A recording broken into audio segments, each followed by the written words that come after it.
name is Emilie Cushman. I'm the CEO and co-founder of Kira Talent. My name is Jeff Cates. I'm the Managing Director for Intuit Canada.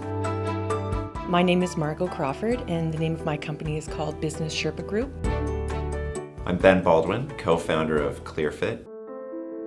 Over the past 30 years, there really hasn't been an improvement in hiring conditions. I mean, it's really broken, so tenure and turnover hasn't really improved over that period of time. I think the increasing use of cloud-based HR tools, I think it says a lot about today's hiring practice. I think people have gotten so fed up with antiquated systems that have not changed in over 40 years, and now we are just seeing a huge wave of innovation in human resource technologies. So we've conducted research really looking at the hiring practices of small businesses. This is kind of an extension of the financial literacy program that we had started last year, looking at what are the major pain points small businesses have in growing their business. What we found was that small businesses, similar to many other areas of usage of technology, is that they're not using the same tools that many medium to large size companies are. So for example, what we found was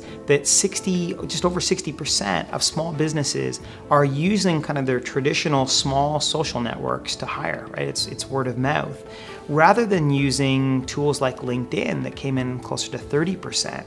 And so what that says is that small businesses are not necessarily casting that broad net to make sure that they're hiring the right talent to grow their business. And a lot of that is because it's not lack of technology. It's because there's a lot of technology that can help you manage the hiring process and save time. It's really around how to make the decision around hiring, so the behavior around hiring. We found that the majority of the really, really good companies are looking for fit, and a lot of the misguided companies, the credentials are looking for are more skill related.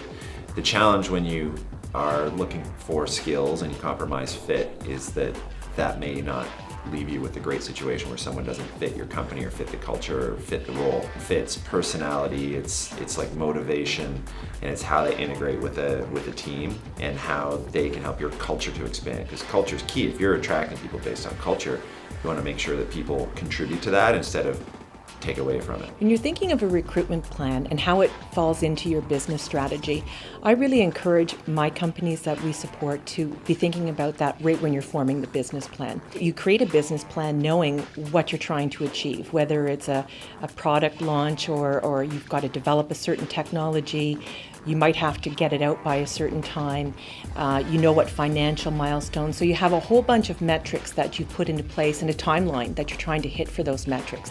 Those are the exact same milestones that then form your recruitment plan.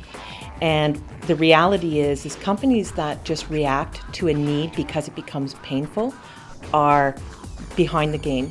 They can get in front of that and know what they need based on those milestones. The biggest piece of advice I would give, especially to smaller companies looking to recruit employees, is that as we mentioned before, there are so many new technologies that are out there to help facilitate this process. Everything from picking out the best questions to getting the best candidate. Now more than ever, it's readily available, like anything you could imagine to help you out. So I would encourage them to go out and look for it and to go start utilizing technology as a core part of their recruiting process. The greatest challenge for a company if they're doing hiring is what do you actually need in that role? So not just what type of person do you want? Do you want a person who's really good at making a company grow? But for your team and that role that you're hiring for, what are the outcomes that you need in 6 months, in a year? Then once you know that, the tools become a lot easier to choose. So that's what I would say is before you even think about a tool, figure out what it is that you need in your role, and that's critical. Barriers that we found from the research that is delaying at least people from creating jobs is that they don't know what is entailed in actually paying an employee.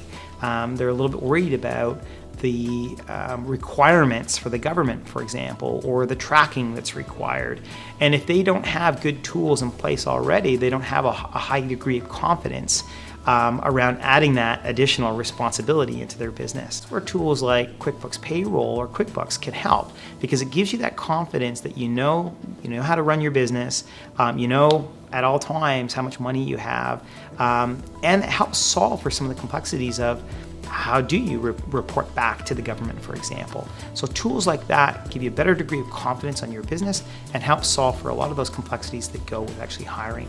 We make it super easy for absolutely anyone, first time or thousandth time hiring, to find the right person for the job. And we do that by predicting the success of those people for that role and just making the whole process easier. And the real product for the hiring manager is to have an increased level of comfort or competence with hiring and actually enjoy it and like it better.